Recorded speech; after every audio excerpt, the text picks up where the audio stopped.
Abban az időben Jézus ezt mondta Nikodémusnak: úgy szerette Isten a világot, hogy egyszülött fiát adta oda, hogy mindaz, aki benne hisz, el ne vesszen, hanem örök élete legyen. Isten nem azért küldte fiát a világba, hogy elítélje a világot, hanem hogy általa üdvözüljön a világ. Aki hisz benne, az nem esik ítélet alá, de aki nem hisz, az már ítéletet von magára, mert nem hitt Isten egyszülött fiában. Ezek az evangélium igéi.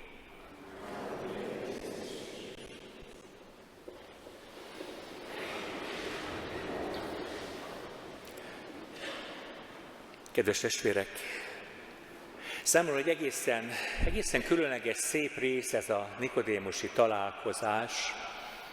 Valahogy annak a képe, hogy mindig érdemes tovább keresni egy mélyebb értelemben életünknek az alapját, Istent, bárhogyan is fogalmazzuk. És hogy Isten válaszol.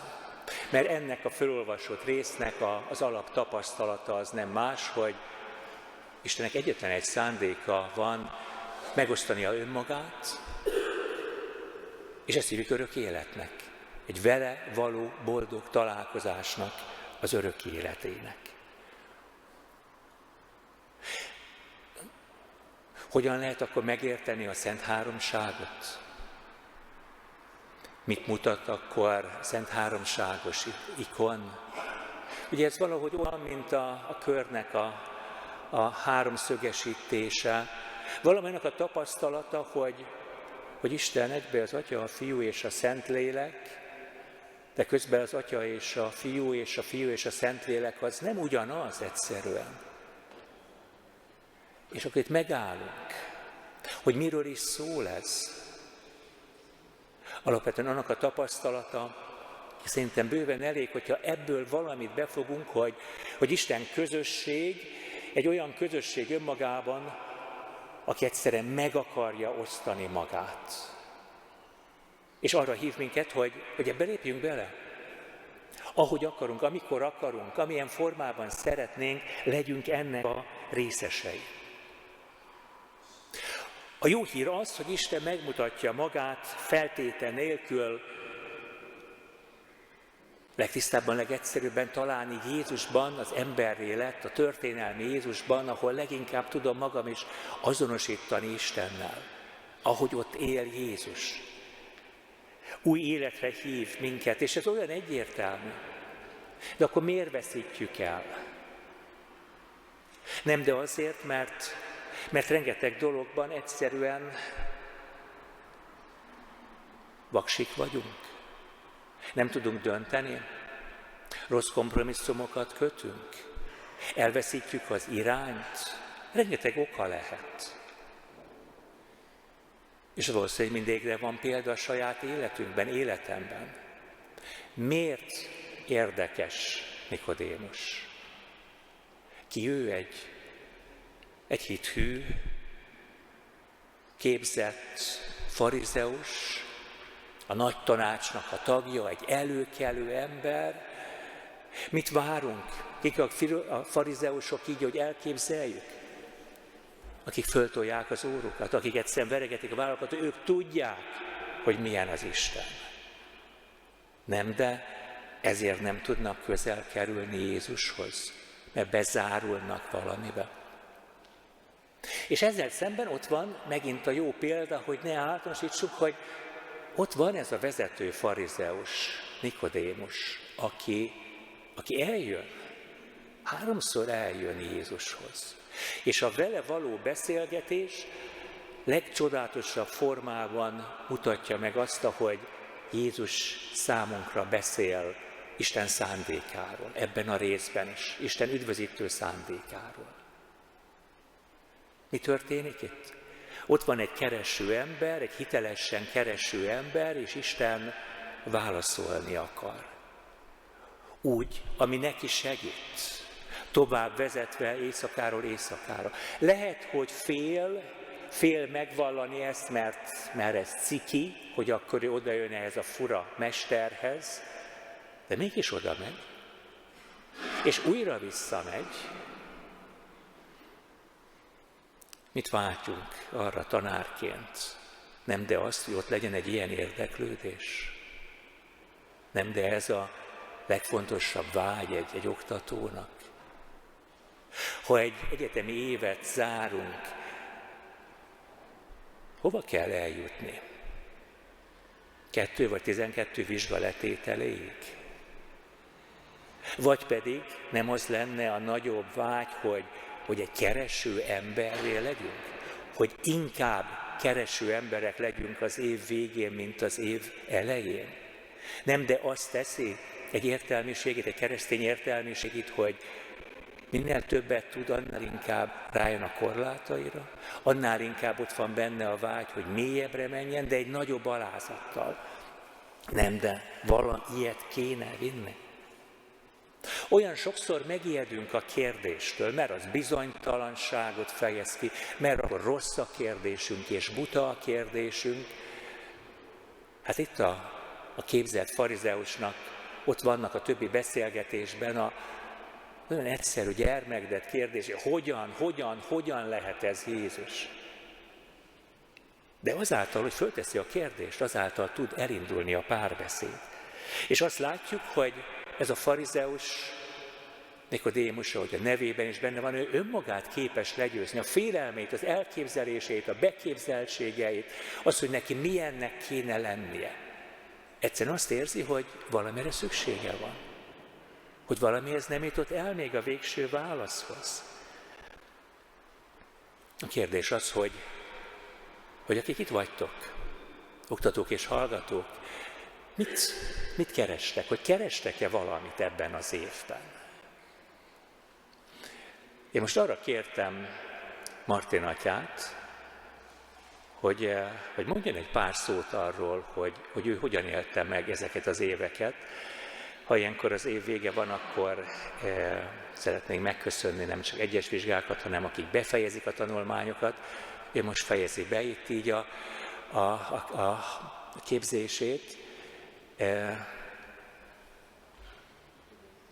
something about your experience. No.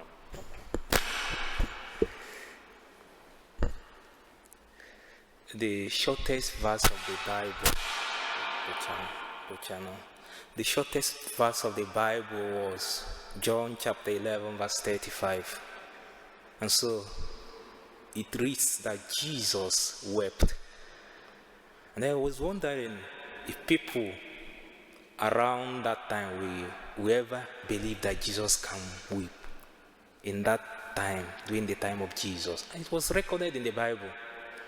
And so, Father Tamás has asked me to give a testimony about my journey as a priest and a student.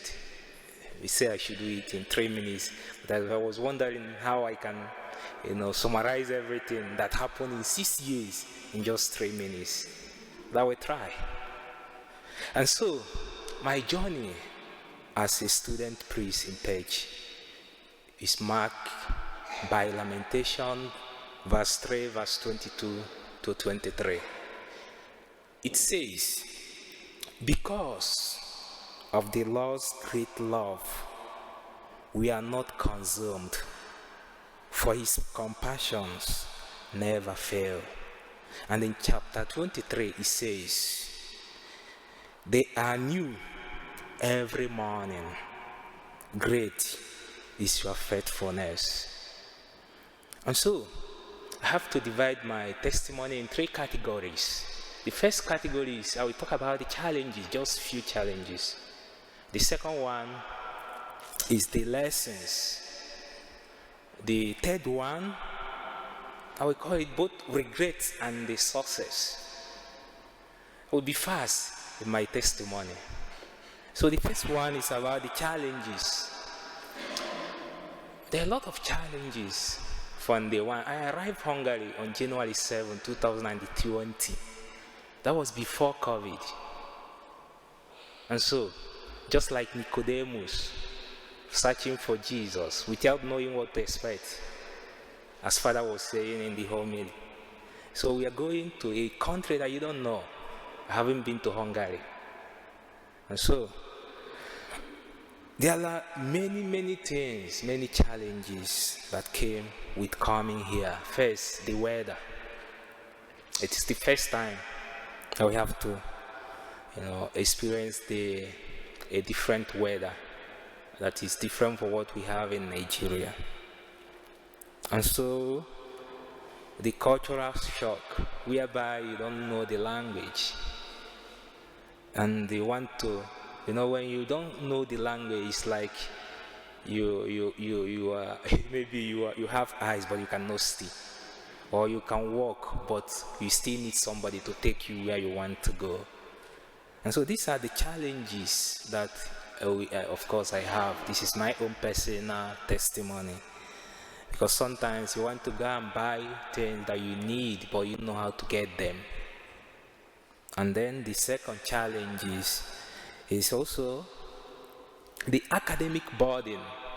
It's a lot to study medicine. If I were to know, because of course I studied already philosophy and theology before coming here, but if I were to know that this would be so demanding that you have to study, that you hardly had your own time. I live close to the city center, and most time when people are having something like Christmas time, you are locked in with your book. So there are a lot of academic studies. You struggle between connecting yourself to Jesus with connecting with your academic life. And so, I want to advise, especially the students here also, who are also stay in this process, that there is always a tunnel, or the light at the end of the tunnel. There is always a light at the end of the tunnel. And so, what always motivates me is not because of the academic stress, but remaining focused and reminding myself why I am here.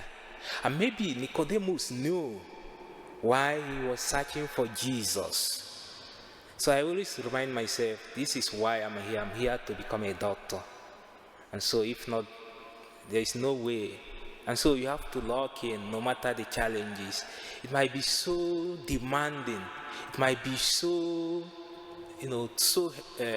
stressful.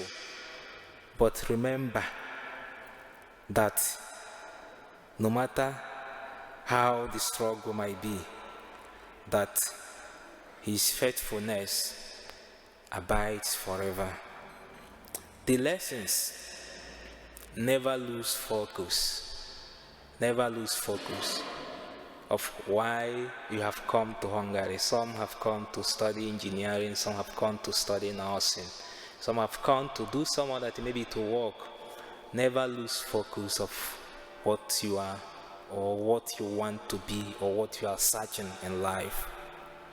And then surround yourself with good friends, people that can motivate you. I remember, maybe God also provides people who are so motivating to me also in my studies. Your friends in the classroom, there are people who can motivate you when you look at them. Try to surround yourself with people who can motivate you. Thirdly, trust in God. I always begin every step of my academic year with a novena prayer. And it has been a guiding principle that I commend everything to God. And so, within the semester, no matter how challenging, no matter how weak, no matter how disappointed I might be, I still remember that I have dedicated the semester to God. And so I don't fear if I'm going to succeed or not. Let your challenges become occasions to discover God's love more. Every step of our life, each time, even while we are here, God will like to speak to you. God will like you to discover Him. God has come. God is still exposing Himself to us. Finally, I will say the success and make the regrets. Try to, as students also, try to engage in extracurriculum. Try to use your time well. Do not limit yourself to just the academic struggle, just to pass your exam. Allow yourself to, enter into the universities, into other aspects of the universities.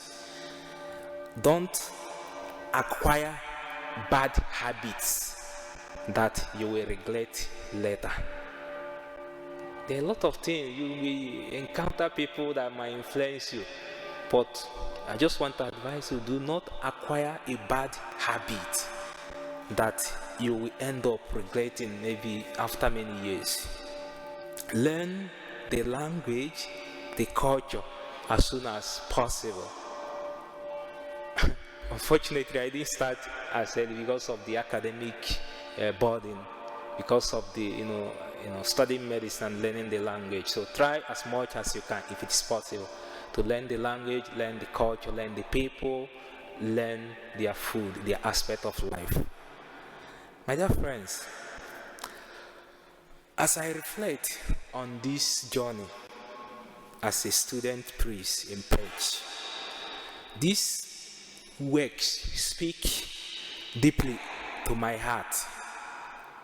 Every success, every lessons, every regrets, and every step that I have taken, it is testimony to God's faithfulness. The message of Lamentations always ring bell in my mind, and it reminds me that no matter what lies ahead, God's mercy will meet us there. God's mercy is always with us. And so my story as a priest student can be summarized in one simple truth: great is His faithfulness. Not mine, but God's grace.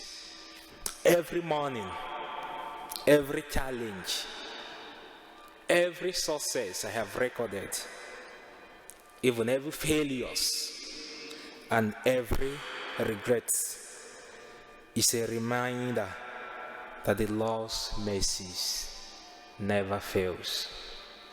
Be kevelete. Peace be with you.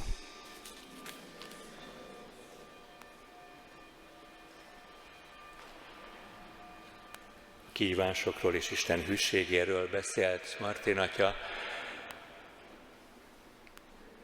Milyenek vagyunk akkor mi így? Mennyire vagyunk kereső emberek? Mit tanul Nikodémustól? Az igazi kereső ember, aki nem tudja előre a választ, aki hagyja magát meglepetni, kihívás elé állítani a választól. Sőt, az igazi kereső ember az, aki úgy megy be egy párbeszédbe, hogy tudja, hogy az formálni fogja, hogy akarja, hogy az formálja. Amikor megvalljuk a hitünket, akkor erre kéne tulajdonképpen válasz, ha Isten keressük, és ha válaszol, akkor, és ha nem szaladunk el a válaszokor, akkor valóban vágyunk-e arra, hogy formáljon a vele való találkozás. When we are professing our credo, there's just one question. Looking at Nicodemus, he was a searcher with open questions, with the hope that the answers and the dialogue itself could form him, transform him. So just make a decision. Do you really desire that the answer of Jesus could form you fully?